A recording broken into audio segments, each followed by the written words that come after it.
Welcome friends, स्वागत है आपका अपनी YouTube channel LKC study hub में। आपने देख ही रहे होंगे जैसा कि ये पार्ट 2 लाए हुए हैं हम बायोलॉजी का। पार्ट 1 यदि आपने नहीं देखा तो हमारे चैनल पर जाके आप देख लीजिए। देखो ये डायग्राम का उसमें हमने आपको क्वेश्चन नहीं दिखवाए हुए थे, क्योंकि इसलिए हमने आपको पूरा सॉल्यूशन दिया है।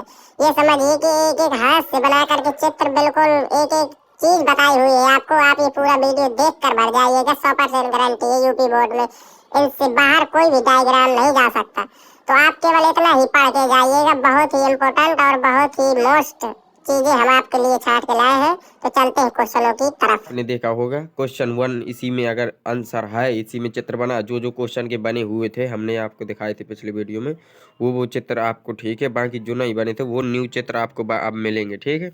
तो हम पहला का आप देख सकते हैं, ये हमने बता दिया, तो उसी में डिफाइन करके अगले पे चलते हैं सीधे, ठीक है। ये लीजिए आपके लिए चित्र question number 2।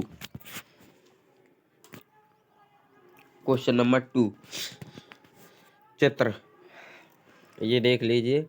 Structure of anther. Anther मतलब क्या होता है? परागकोश। तो ये परागकोश देखिए, एक ये परिपक्व वाला है, परिपक्व, और एक ये जो नॉर्मल होता है। तो जो आपसे यदि वो कह रहा है कि परिपक्व परागकोश की संरचना बनाइए, तो आपको इसको बनाना, वरना आपको इसको ही बनाना पड़ेगा।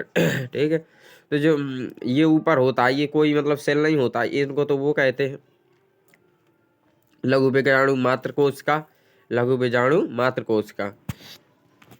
और ये एक तरह का पूल होता है, जो फूला हुआ भाग होता है, उसे कहते हैं संवहन पूल। बाहरी त्वचा को बाह्य त्वचा, मध्य वाली जो ये बीच में ऐसे ऐसे ऐसे ऐसे बनी है उसे मध्य परम टिप, और ये मध्य परत। ये जो अंदर लघु बीजाणु मात्र कोशिकाएं के जो ऊपर वाली परत है उसे कहते हैं टेपिटम। क्या कहते हैं? ये बहुत ही इंपॉर्टेंट है, क्वेश्चन में सीधे आ जाता। टेपिटम क्या है? तो हमें बताना पड़ेगा कि मध्य परत के अंदर वाली परत और लघु बीजाणु मात्र कोशिका के बाहर वाली परत को क्या कहते हैं? टेपिटम कहते हैं। परागकोश भित्ति, ये जो अंदर ऐसे ऐसे, ये परागकोश भित्ति हो गई, परागकोश को भेजने वाली भित्ति। और उसके अंदर जो ये दिए गए हैं वो लघु बीजाणु मात्र सेल है। ठीक है। बाकी ये फूटा हुआ है, जब ये परिपक्व हो जाता तो फूट जाता, तो परागकण फैल जाते हैं पूरे में, ठीक है। चलते हैं अगले क्वेश्चन की तरफ। Question number 3। क्या? क्वेश्चन नंबर 3 आने वाला है। इसको हमने उसमें भी बताया था, लेकिन इसमें भी आप देख लो। पुष्प का चित्र, ये पहले चैप्टर का ही है। पुष्प का चित्र ये देखिए, ये पुंकेसर, एंथर। एंथर इसमें हमने इंग्लिश में लिख दिया था, आपको इंग्लिश में हम बता देते हैं। एंथर यानी पुंकेसर, एंथर यानी पुंकेसर। फिलामेंट ये सेम ही होता है, हिंदी में भी फिलामेंट। तंतुमय, इसको कहते हैं तंतुमय हिंदी में। स्टिग्मा यानी वर्तिकाग्र, स्टिग्मा मतलब वर्तिकाग्र। स्टाइल यानी वर्तिका, ये वर्तिका होते ही है, ये स्टिग्मा ये वर्तिकाग्र होता है। ओब्री यानी अंडाशय, जो ये अंदर बना है ये ओब्री है, अंडाशय है। जो ये अंदर है ये क्या है? ये अंडाशय है। क्या है? अंडाशय है, ओब्री है। और जो अंदर ये बने हैं चित्र, ये क्या है? ये ओवम, ओवम है। क्या है? बीजाणु, इसको कहते हैं हम बीजाणु। क्या कहते हैं? इसको हम बीजाणु कहते हैं, बीजाणु। इस तरह से बनेगा ये बीजाणु, इसको हम कहते हैं बीजाणु। क्या कहते हैं इसको? बीजाणु कहते हैं। और ये जो एक बना होता है इसे हम कहते हैं दल। जो एक होता है उसे कहते हैं दल। जो एक पत्ता होता है इसको हम दल बोलते हैं, और जब अनेक पत्ते मिल जाते हैं तो उनको हम कहते हैं दल पुंज। और ये जो नीचे हरे हरे हैं इनको कहते हैं बाह्य दल। क्या कहते हैं इनको? बाह्य दल। ये जो नीचे हरे हरे इस तरह से बने होते हैं इनको बाह्य दल कहते हैं। दोनों सेम है, देखो ये ना कहना कि इस साइड लिखा। ये जो नीचे जिससे जुड़ा होता है वो होता पुष्प वृंत, और जिससे फूल और जो पुष्प वृंत। अब वो पूछ देता पुष्पासन क्या है, तो पुष्प जहां पर स्थित होता है, पुष्प वृंत और पुष्प जिस स्थान से जुड़ा होता है उसे क्या कहते हैं? पुष्पासन कहते हैं। पुष्प वृंत से जिस स्थान से जुड़ा होता है उसे पुष्पासन कहते हैं, ठीक है। चलते हैं अगले क्वेश्चन में। लघु बीजाणु जनन क्या है। तो देखिए ये हमने आपको इस तरह बना दिया है, तो आपको ये समझ लेना है, बाकी कोई ऐसा वो नहीं है, आपको समझ में आ जाएगा। आपको इसमें समझ लेना है, सीधे सीधे है। देखो पहले हम बनाएंगे अधोत्तरीय सेल। क्या बनाएंगे? अधोत्तरीय सेल बनाएंगे। क्या बनाएंगे? अधोत्तरीय सेल बनाएंगे। अधोत्तरीय सेल बनाएंगे। अधोत्तरीय सेल से बनेगी प्रपसु कोशिका। प्रपसु कोशिका दो भागों में बढ़ जाती है। कितने भागों में बढ़ जाती है प्रपसु कोशिका? दो भागों में बढ़ जाती है। कौन कौन से? लघु बीजाणु और गुरु बीजाणु। कौन कौन से में? लघु बीजाणु जनन कोशिका और भित्ति कोशिका में। और जो लघु बीजाणु जनन कोशिका होती है और जो भित्ति कोशिका, पहले भित्ति को बता देते हैं। जो भित्ति कोशिका होती है वो 3 भित्तियों का निर्माण करती है, बाह्य भित्ति, मध्य भित्ति और अंतःभित्ति, जो हमने अभी दिखाया था आपको। ठीक है। और जो लघु बीजाणु जनन कोशिका होती है ये लघु बीजाणु मात्र कोशिका बताती है। लघु बीजाणु मात्र कोशिका। लघु बीजाणु मात्र कोशिका क्या होती है? 2n, यानी इसमें 2 गुणसूत्र, इसे 2n होती है। फिर इसमें समसूत्री विभाजन होता है। कौन सा विभाजन? समसूत्री। समसूत्री विभाजन क्या होता है आप कहेंगे? यदि इसकी आपको जानकारी तो हमें कमेंट करना, हम समसूत्री और अर्धसूत्री विभाजन के बारे में आपको डिटेल वीडियो चित्र के द्वारा समझा सकते हैं। ठीक है। तो आप हमें कमेंट ज़्यादा करेंगे तो हम आपके इस पर वीडियो जरूर ले आएंगे, क्योंकि परीक्षा की दृष्टि से बहुत ही महत्वपूर्ण है। तो समसूत्री विभाजन में गुणसूत्रों की संख्या समान हो रहती है और ये 2 सेलों में बढ़ जाती है, तो 2 में बढ़ गई। उसके बाद होता है अर्धसूत्री विभाजन। यहाँ पर कौन सा हुआ? अर्धसूत्री विभाजन। तो यहाँ गुणसूत्र क्या होते हैं? आधे आधे। यहाँ 2n थे तो यहाँ n बचे, दोनों में n हो गए, तो ये 4 बने। इन्हें ही क्या कहते हैं? लघु बीजाणु।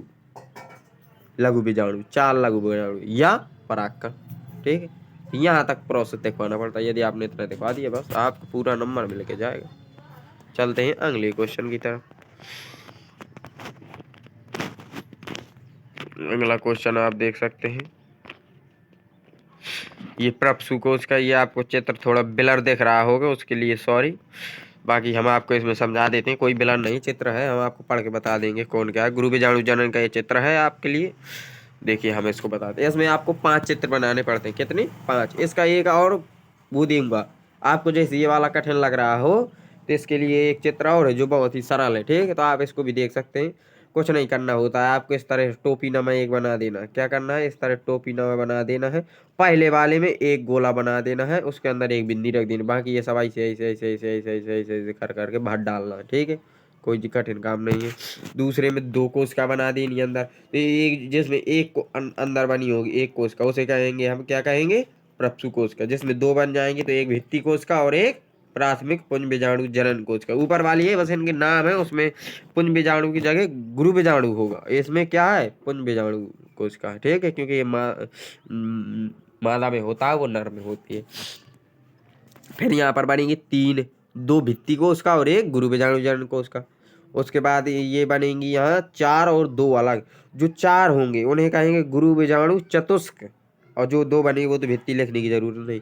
इनसे फिर थोड़ा सा और इम्प्रूव होगा तो बनेगा एक सक्रिय गुरु बीजाणु और 3 बनेंगे जो कि नष्ट हो जाएंगे। 3 नष्ट हो जाएंगे गुरु बीजाणु, एक ही बचता है। मादा में 1 सक्रिय बचता है और जो नर होता है उसमें 4 के 4 सक्रिय रहते हैं। ठीक है।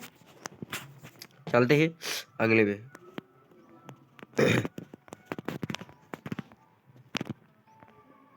ये देख लिए गुरु बीजाणु जनन, ये है गुरु बीजाणु जनन। यदि आपको वो समझ में ना आया तो ये समझ लीजिए। ठीक है। ये आ रहा है ना समझ में? ये उसी का चित्र है, इसमें आप बिल्कुल समझ सकते हैं। ये 4 बने हुए हैं, 4 बने हुए हैं। क्या हुआ है? 4 बने हुए हैं। 4 में से ये 3, अभी पूरे 4 के 4 हैं, इसमें 3 नष्ट हो गए और एक सक्रिय बचा। इसमें साफ दिख रहा होगा आपको। ठीक है। उसके लिए सॉरी, हमने ये वाला ध्यान नहीं दिया कि नीचे दूसरा है। शुक्र जनन। क्या? शुक्र जनन। ये पुरुषों में होने वाला जनन है, शुक्र जनन। इसमें पहले 2n होती, जो कि हमने अभी बताया मात्र कोशिका 2n। समसूत्री विभाजन हुआ, इसे कहते हैं गुणन अवस्था। वही ना समझ लेना, इसका अलग काम होता है, वो अलग क्वेश्चन बनता है उससे, इससे अलग क्वेश्चन बनता है। तो ये क्या हुआ? यहाँ गुणन हुआ। इतने में क्या हुआ? ये बार बार गुणित होकर के सेल बना रहा है ना, तो इसको हम क्या कहेंगे? गुणन अवस्था कहेंगे। क्या कहेंगे? इतने को हम कहेंगे गुणन अवस्था। क्या कहेंगे? गुणन अवस्था कहेंगे। उसके बाद यहाँ पर ये क्या करेगा? अपने आप को इम्प्रूव कर लेगा। क्या करेगा यहाँ पर अपने आप को इम्प्रूव कर लेगा, यानी ये बड़ी दे दो 2n थी, इसने अपने आप को बड़ा कर लिया तो 2n बन गया। आपको दिख रहा होगा, शायद कम दिख रहा होगा, ये क्या बन गया 2n कोशिका बन गया। इसे कहते हैं प्राथमिक शुक्र कोशिका। क्या कहेंगे? प्राथमिक शुक्र कोशिका। और इस अवस्था को हम क्या कहते हैं? इस अवस्था को हम कहते हैं, इस अवस्था को कहते हैं हम वृद्धि अवस्था। क्या कहते हैं? वृद्धि अवस्था कहते हैं, वृद्धि अवस्था कहते हैं। ठीक है, इसको क्या कहेंगे? वृद्धि अवस्था। और जब ये वृद्धि अवस्था हो गई, इसके बाद ये अपने आप को क्या करेगा? परिपक्व करेगा। इसके बाद ये अपने आप को क्या करेगा? परिपक्व करेगा। तो वृद्धि अवस्था से देखो, वृद्धि अवस्था थी, वृद्धि अवस्था से इसने गुणन हुआ, मतलब 2 बनाएगा तो यहाँ पर क्या और सब विभाजन होगा? यहाँ पर होगा अर्धसूत्री विभाजन फर्स्ट। क्या ये लिखा आपको कम दिख रहा होगा, यदि दिख रहा है तो अच्छी बात है। अर्धसूत्री विभाजन फर्स्ट, इसे कहते हैं प्रथम परिपक्व विभाजन। अभी तक परिपक्व विभाजन नहीं होता रहा है, 2 बनेंगे, वहां पर फिर दोबारा होगा, इनको कहेंगे द्वितीयक शुक्र कोशिका। क्या? क्योंकि ये प्राथमिक शुक्र कोशिका थी ना जो वृद्धि करके बनी थी, ये जो 2 बनी इन्हें कहेंगे द्वितीयक शुक्र कोशिका। इस चित्र को आपको बना के बार बार रिपीट करना, शब्दों को और चित्र को, जब आपको याद होगा। लेकिन ये 5 नंबर में आता है, ये ध्यान रखना, बहुत ही इंपॉर्टेंट है। एक गुरु बीजाणु जनन, एक लघु बीजाणु जनन। अर्धसूत्री विभाजन सेकंड होगा इनके बीच, ऐसे कहेंगे द्वितीय परिपक्व अवस्था। देखिए एक याद कर लीजिए, उसी में उसका नाम बदलता जाता है बस, द्वितीय अर्धसूत्री विभाजन। तो ये 4 बन गए।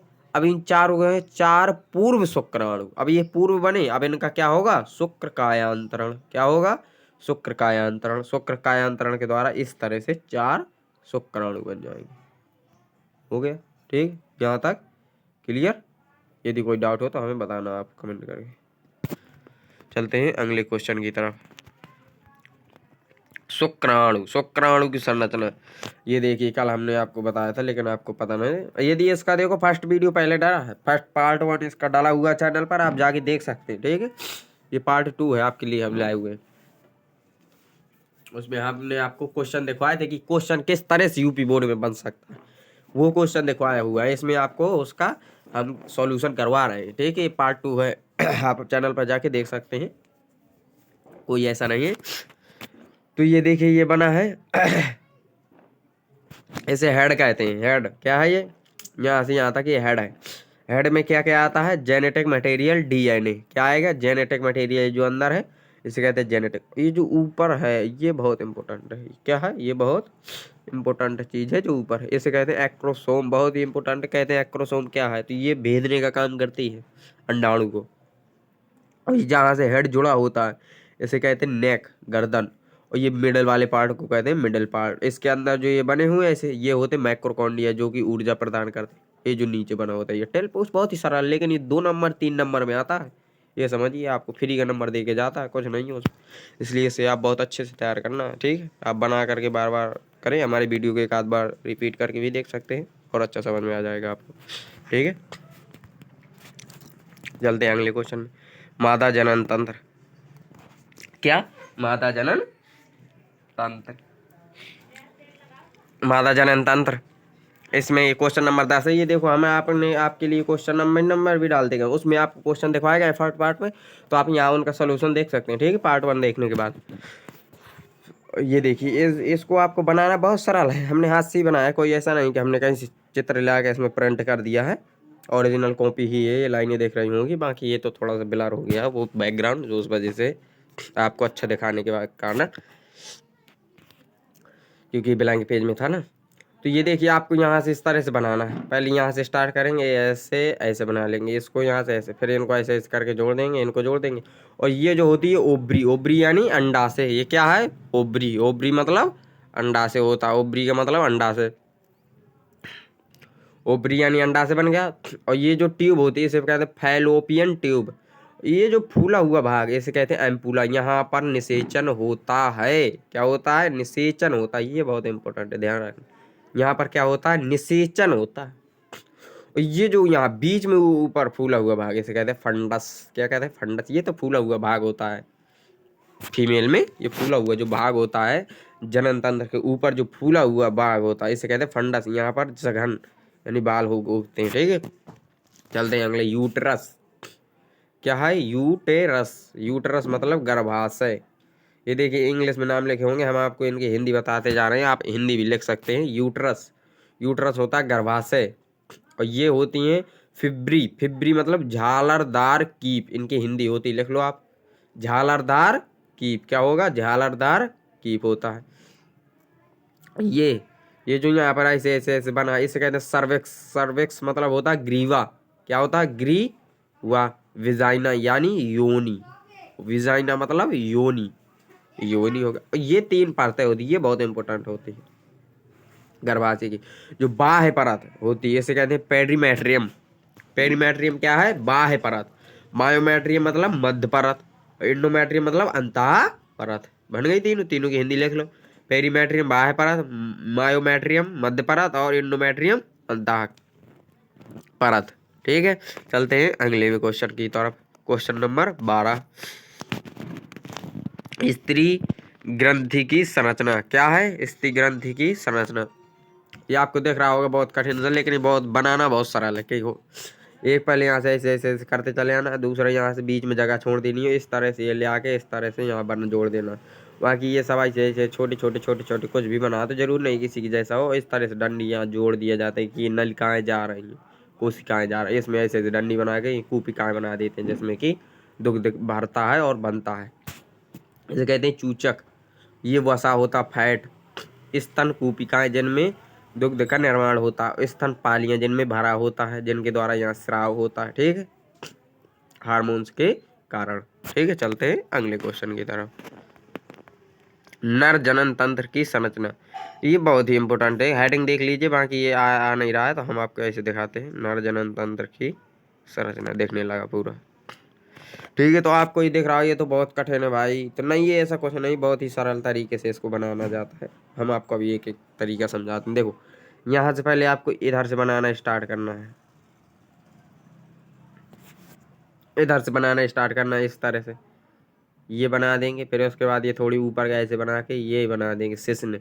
उसके बाद ये ऐसे लगा के ये, मतलब प्रैक्टिस भाई साहब बहुत जरूरी है। देखो, ये प्रैक्टिस तो करनी पड़ेगी। और ये मादा जनन तंत्र तंत्र 100% लिख कर देता हूँ कि 2 में से एक यूपी बोर्ड में 100% आएगा 2026 एग्जाम में 29 फरवरी को 100% आएगा, 2 में से एक चित्र। इसलिए ये दोनों को आपको बहुत अच्छे से बार बार रिवीजन कर करके बनाना, ये ध्यान रखना, और एक एक नाम रट लेना भाई साहब। ठीक है ना फ्रेंड्स? सो आप ये देख सकते हैं, ये हो गई अंडवाहिनी। ये इसका अंड कट गया है, इसका वाहिनी, इसको वाहिनी भी कहते हैं, अंडवाहिनी भी कहते हैं, कोई दिक्कत नहीं। ये जो भरा हुआ है इसे कहते हैं शुक्राशय। और ये जो ग्रंथियां हैं अगल बगल, ये एक ही होती है, मतलब चित्र में डिफाइन इस तरह से, इसे कहते हैं प्रोस्टेट ग्रंथि। और ये जो छोटी सी लगी होती है 2 ठो, इन्हें कहते हैं काउपर ग्लैंड। क्या कहते हैं? काउपर ग्रंथि। और ये जो बीच का जो भाग होता है इसे कहते हैं मूत्राशय, यहाँ से मूत्र निकलता है। ये जो अंडाशय के ऊपर चढ़ा हुआ भाग है इस तरह से, इसे कहते हैं अधिवृषण। क्या कहते हैं? अधिवृषण। और जो बीज वाला भाग है इसे कहते हैं वृषण। और ये देख सकते हैं, ये जो जालिका नुमा ऊपर चढ़ा हुआ है, जालिका नुमा वृषण के ऊपर, इसे कहते हैं वृषण पिंडक। ये जो चढ़ा हुआ है इसे क्या कहते हैं? इसे कहते हैं वृषण पिंडक। और ये जो अंदर ऐसे ऐसे ऐसे ऐसे कटा हुआ छतरा छतरा ऐसे ऐसे आपको पिन चला के बना देना, इसे कहते हैं वृषण जालिकाएं। यहाँ पर क्या होता है? शुक्राणुओं का निर्माण होता है इन जालिकाओं में। इनके अंदर 2 प्रकार की सेल हो रही हैं, एक शुक्रजनन कोशिका, इसके अंदर ही होती है एक सर्टोली कोशिका, जिसमें शुक्राणु का निर्माण होता है और वो पोषण प्रदान करती है। ठीक है, तो ये वृषण जालिका के यहीं अंदर होता है प्रोसेस, बहुत अंदर। जब आपको केवल वृषण का पूछे, जब इतने अंदर तक बताते हैं। और ये होता है मुंड, शिशन मुंड, और ये होता है शिशन। ठीक है, चलते हैं अगले क्वेश्चन की तरफ।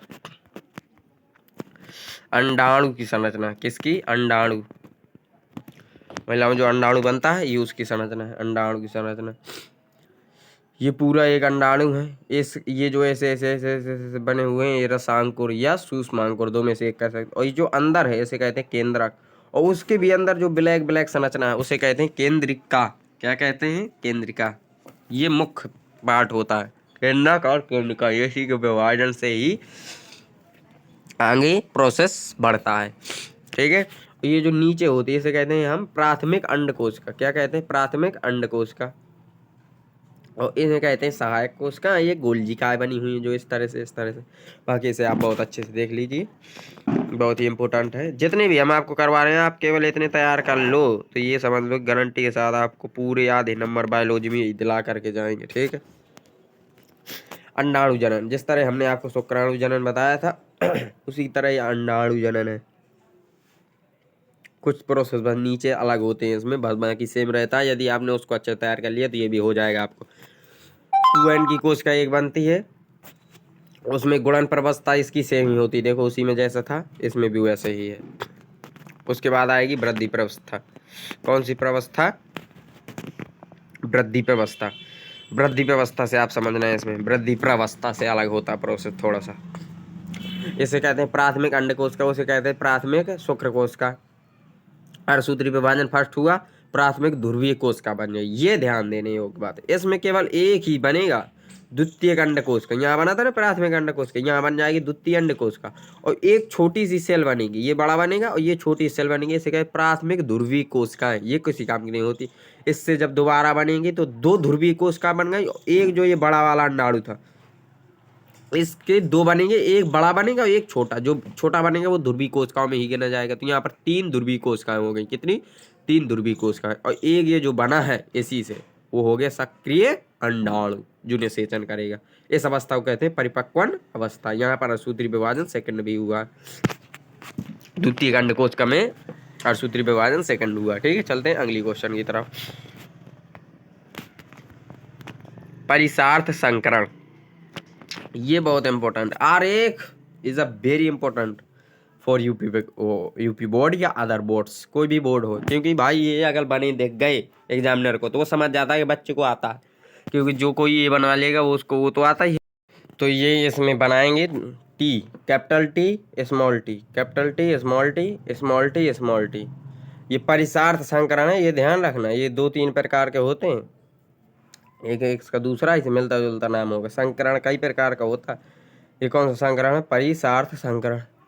Capital T small T small T small T. जब इनका ये करवाएंगे यहाँ पर इस तरह से लिख लेते हैं दूरी दूरी। तो कैपिटल टी स्मॉल टी करवाएंगे तो कैपिटल टी स्मॉल टी बनेंगे, स्मॉल टी करवाएंगे तो small T, capital T small T small T, इनका करवाएंगे और इनका तो ये स्मॉल टी। तो जिसमें स्मॉल टी होगा वो शुद्ध बौना, और जिसमें मिक्स होंगे वो संकर लंबा, और जिसमें कैपिटल टी होता वो शुद्ध लंबा बन जाता, ठीक है। Genotype phenotype. चलते हैं अगले में, क्वेश्चन नंबर 15। तो गाइस वीडियो लंबा होता जा रहा था तो हमने 15 क्वेश्चन ही आज रखते हैं। बाकी अभी जो क्वेश्चन आंसर इसके आगे बचा है वो आपको पार्ट 3 में प्रोवाइड करवा दिया जाएगा। सो आपको ये वीडियो कैसा लगा, आप ये चित्रों को ये समझ लीजिए कि आप इनका बहुत अच्छे से एनालिसिस हम करके बनाया है, इन क्वेश्चनों को छांटा हुआ है। आप केवल इतना तैयार कर लेंगे तो मैं ये गारंटी से कहता हूँ कि यूपी बोर्ड में इससे बाहर डायग्राम बायोलॉजी में आ ही नहीं सकता, क्लास 12th में 2026 बोर्ड एग्जाम में। तो आप इतना जरूर तैयार करके रखिए, जल्दी हम इसका पार्ट 3 आपको प्रोवाइड करवा देंगे। आप बाकी टेंशन नहीं लीजिएगा। बाकी अपने दोस्तों के साथ ज़रूर शेयर करें, इतनी हमारी मेहनत। तो हमारे चैनल को लाइक करें और चैनल को सब्सक्राइब करें, वीडियो को लाइक करें, अपने दोस्तों के साथ ज़रूर से ज़रूर शेयर करें। मिलते हैं किसी नेक्स्ट वीडियो में। Thank you so much.